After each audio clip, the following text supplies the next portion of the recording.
Galing mo na. Albert! Chicaness Avenue. Hey, mabuhay! Alam nyo na, ha? Opening number lagi yun. Congratulations! Ayan. For Paolo, how was the journey of gaining weight and then losing weight for this Oo nga, series? kamusta yun? Tapos nagbaboxing pa siya sa mga eksena. Hindi madali syempre. Dahil at the start of the show, upon pitching it to me, nag-ready na kagad ako to gain weight.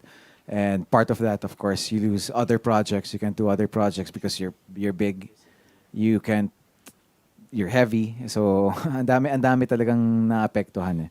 But it's just parang iniisip ko lagi, it's for the show, para dito sa show. Tapos pagkatapos nun, kailangan ko pa magpapayat. So, doble hirap. Sabi ko, yung usapan, ganito katagal. Tapos pabawas ng pabawas yung mga days na binibigay na palugit sa akin. So, sabi ko, ayoko mapahiya. Gusto kong maiba yung itsura ko dito sa face na to nitong show, nung serye.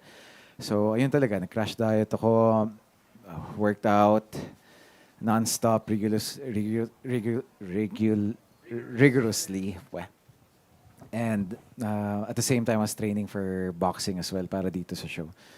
And that was the second. And meron pang isang phase ulit kung saan nagpapayat ulit ako for the latter part of our show. So we could complete it. So there are tatlong beses ako dito. And it was hard, mahirap, hindi madali. But iniisip ko lang na lagi, gusto ko lang talagang ibigay yung dedication ko dito sa show na to. And parang maiba rin kasi I don't think it's been done in Philippine TV before. So it's something also to inspire, future actors or the younger generation. I hope they can see the effort and all the effort I gave and hope it inspires people to do better in the future. How was your body adjusting? Hindi naman yung tipong nag-react negatively na parang yun nga, sabi mo nagka-crash diet pala. Medyo kasi syempre kapag nag-crash diet ka, hindi ka rin naman fresh, kumbaga. Pero mukhang pasok naman sa mga eksena. Dahil ang dami nangyayari kay Victor. And salamat may makeup. So, ayan, mahirap. But ayun lang talaga. So, I lost a lot of weight within a small time period. Congrats, in fairness. Salamat. Kasi at least sa huli, ay, ang yummy ulit. Ganyan. Yun naman pala. Ang yummy. Ayan. Ikaw palang sasalo. And last na lang sa'yo, Kim. Ay, congratulations. Grabe yung first time ko naasar sa'yo. Ay, Yung naglalakad ka lang nung imimit mo na si Jay, kakairita talaga. Ang galing. Alam mo Yun yung yung mga parang, masarap pakinggan. yung first time ko, hindi, super believe ako dun sa part na kahit hindi ka nagsasalita, naglalakad ka lang, nakakairita na talaga. Yung gano'n. Yung parang, oh my God, nakakainis si Kim. Ganyan. Baka nairita ka sa skirt ko doon. Dalawang slit yun eh. yung Kabila ang slit yun. correct. But dear, for you, of course, this one is a risk for you, di ba? Sabi mo nga. Ano yung kinakatakot mo na maging outcome ng risk na to?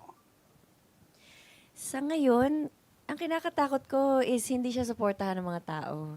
Siyempre, wala namang may gusto ng gagawa ka ng proyekto, ibibigay mo lahat. Tapos, hindi siya susuportahan. Kaya, yung pinagdadasal ko talaga is sana po, suportahan niyo po yung ginawa naming obra na pinagtulong-tulungan talaga namin. Binigay talaga namin lahat. Wala na kaming tinira. Pero, yun yung pinagdarasal talaga namin. I pray that this project will be shown worldwide, and I pray for the success of Linlang kasi we all did our part as an actor, from the director to the writers to the creatives, kahit cameraman, kahit yung shot lang na yun. Sa cameraman, salamat po, nainis po si sa shot na yun. So parang si Direk, salamat sa effort. So parang yan lang yung kinakatakot ko. The rest, mainis man kayo kay Juliana, Deserve niya yun. Congrats! Naku, na-excite ako for the international recognition. Congrats, dear. Thank you, Albert. Albert. MJ, ang susunod na magtatanong ay ilang beses na rin lang. Walang iba kundi si June Lalin of Abante. Go, June! Grabe. Actually, ramdam na ramdam ko po ang pagkalinglang ko this afternoon. Kasi sabi ni Aaron kanina, pumasok ka na, magtatanong ka na friendship. So, parang ending na, hindi pa ako nagtatanong. June, naka-live stream tayo. Save the best for last daw naman. Actually, June. wala na ako may tanong. Dahil parang may tanong na Naubos lahat. Oo. Pero, ang hirap tapatan ng mga nagtanong, di ba? Oo. Pero eto, kasi kanina sinasabi niyong lahat na nalindang kayo, hindi niyo naman dinideny yan. Pero, during a relationship ba, naramdam, ay, darling, huwag naman maingay. Ako na nagtatanong. Oo, ha? Okay. Oh, kasi parang tinatalubugan mo ako sa live stream. Cam. Hindi, pero kayo ba during a relationship po ba nakaramdam kayo na nililing lang na kayo pero mas gusto nyong magpaka-martyr, magkunwaring dahil sa in love na mahal din kayo ng isang tao pero naramdaman nyo rin na may iba tong intention sa akin pero hayaan mo na, di ba? So, during a relationship, unahin natin si Kyla yan. Kyla ba o Kayla? Kyla po. Kyla, Yes, yan. thank you. Whew. Opo, na-experience ko po yun. And, but I'm still proud of myself because when it came to a point where I needed to decide whether or not to walk away, pinili kong to walk away. So, So, ayun. tinanggap mo naman. Mm-mm. Hindi ka tuluyang nagpakatanga. Hindi na po. Mahirap po gawin yun. Nakakasira po ng bait. So, hindi ko na po yun ginawa. Yeah, okay, JM. Yan. Ako po, nung bata, na-experience ko po yan. Ano to? Teenager, yung mga unang relasyon mo. Mga ganun po. Anong panliling nang yun? Kasi si Salve, ganyan-ganyan din. Ilang beses niya naramdaman, pero nagkunwari siya dahil sa tawag ng pagmamahal. So, ikaw. Problema po sa akin, nung kabataan ko, I tend to self-destruct. And mali yung pamamaraan ko how to face yung mga ganong sitwasyon sa buhay. Pero ngayon, I learned na. At least, lesson learned sa'yo yun. Natuto ka. Yan, okay. Si Kim, siyempre alam naman natin. Pero alam mo ba na nililingnang ka that time? Oo. Yan, parang nag-isip pa siya. Parang ayaw niya kaagad sumagot. Lahat naman po ng pinagdadaanan natin sa buhay, parte ng buhay natin yun. And it made us stronger and who we are right now. So, eto na ako ngayon. Yan. So, hindi mo pinagsisihan yun na. Hindi ka kaagad nag-react kahit alam mong nililingnang ka na. Kalimutan ko na, nag-amnesia ata ako. Ano ba yun? Okay, Pao. Nangyari na rin nung kabataan ko pero parang habang nagmamature ka sa buhay mo parang mas nakakagawa ka ng mga mas tamang desisyon and parang mas madali nang gamitin yung utak natin kumbaga rather than given to what we feel. Yan, ang bongga ng pagkakasabi nila nung kabataan, nung teenager, piling tuloy namin, ang tanda-tanda na namin. Okay? Bago si Inay Maria, si Miss Ruby, yan, favorite ni Salve si Miss Ruby sa Extra. Salamat ho. Opo, naranasan ko na yon paano maging tanga at talagang inextend yung pagiging tanga. And while you're going through that, hindi mo naman nakikita ang sarili mong tanga kung hindi nagmamahal lang. Until kinailangan na ng I call it divine intervention because one day, for no reason at all, hindi naman kami nag-away noon, hindi naman ako binugbog that day. I just walked away. And I just led a new life. Nagsimula ng panibagong buhay. Ganun po. Yan, bago si Inay Maria, si Direk Jojo. Si Direk FM, hindi ko natatanungin kasi alam naman natin masaya siya sa love life niya.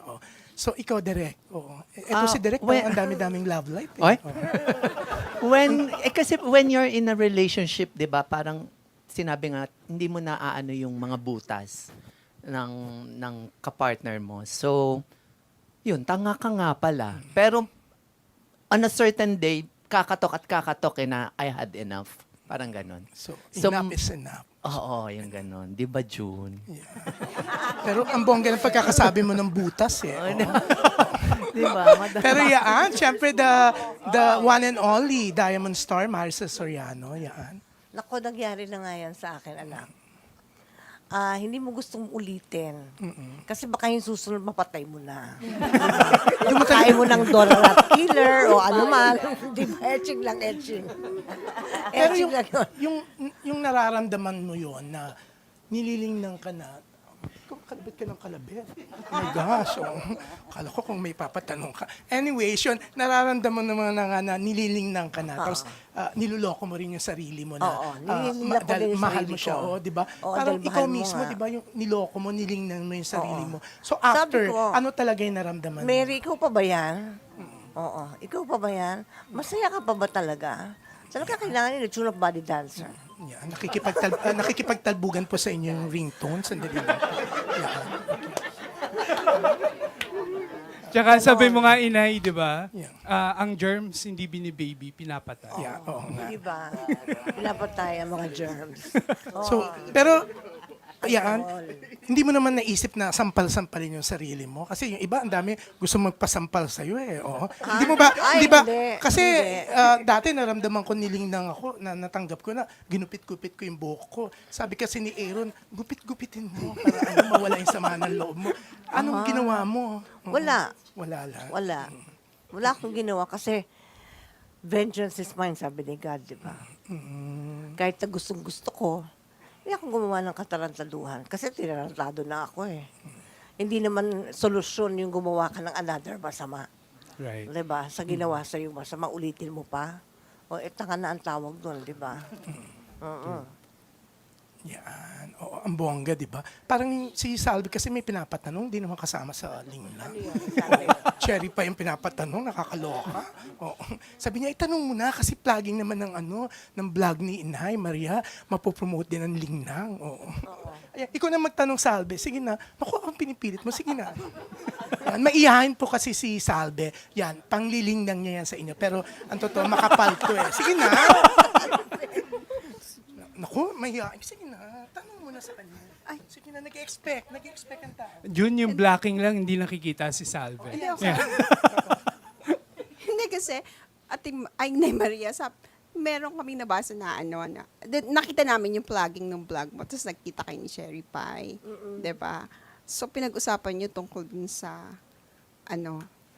may linlang ba kayong pinag-usapan doon? Wala naman. Wala. Serious? Wala. Oo. Nakakaloka si Salve. Parang gusto niya sabihin, pareho kayo nalingnang na isang tao. Hindi nga, wala nga. Wala, Salve. Salve, sa ibang Pag-usapan press con namin yan. yung- Oo. Pero eto, yan, thank you, ang bongga. Oo, ang galing-galing talaga ni ano. Talagang lahat ang attention na sa'yo, di ba? Oo nga. Alam nyo, after this press con, sana gusto raw nilang magpasampal isa-isa. Gusto nilang experience. Oo, gusto nilang pumila dito karamihan. Maganda. Pero eto, Wag. No. Josiah, ingat ka, nasa harapan ka ni Inay Maria. gusto nila gusto nila ma-feel yung experience. Mauuna daw si MJ tsaka si Aaron mamaya. Ako gusto ko talaga. Pero Nay Maria,